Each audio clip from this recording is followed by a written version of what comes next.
Plastic ప్రకృతిలో భూతంగా మారిపోయింది. అత్యంత లోతైన సముద్రాల అడుగున కూడా టన్నుల కొద్దీ ప్లాస్టిక్ పేరుకుపోతోంది.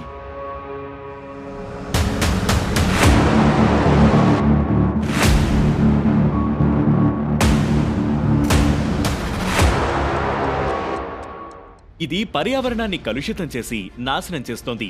అయితే ఇప్పుడు శాస్త్రవేత్తలు ప్లాస్టిక్ ను తినే ఫంగస్ ను గుర్తించారు.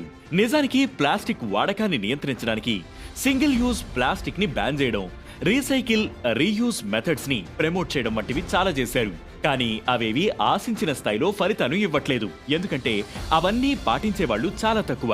దాంతో సైంటిస్టులు ప్లాస్టిక్ ని డీకంపోజ్ చేసే బ్యాక్టీరియా, ఫంగస్లను గుర్తించడంపై ఫోకస్ చేశారు.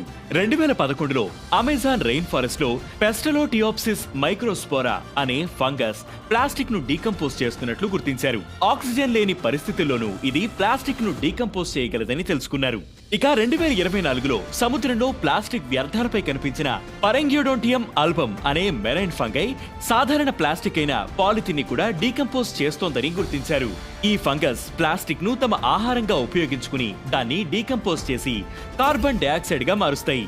అందుకోసం ఈ ఫంగస్ ఎంజైమ్లను ఉత్పత్తి చేస్తాయి. ఈ ఫంగస్ పెద్ద ప్లాస్టిక్ ముక్కల నుంచి ఏర్పడే మైక్రో ప్లాస్టిక్లు భూమిలో కలిసిపోకుండా పర్యావరణంలోకి ప్రవేశించకుండా నిరోధిస్తుంది. ప్లాస్టిక్ తో కలుషితమైన నేల, నీటి వనరులను శుభ్రం చేయడానికి తోడ్పడుతుంది. ఈ ప్రాసెస్ లో కొన్ని ఫంగస్ బయో ఇథనాల్ లాంటి ఉపయోగకరమైన వాటిని కూడా ఉత్పత్తి చేయగలవు. ప్లాస్టిక్ కాలుష్య నియంత్రణకు ఇవి ఒక ప్రత్యామ్నాయంగా కనిపిస్తున్న ఈ ప్రక్రియ చాలా నెమ్మదిగా సాగుతోంది. ఒక రోజులో 0.05 ప్లాస్టిక్ ను మాత్రమే డీకంపోజ్ చేస్తున్నాయి.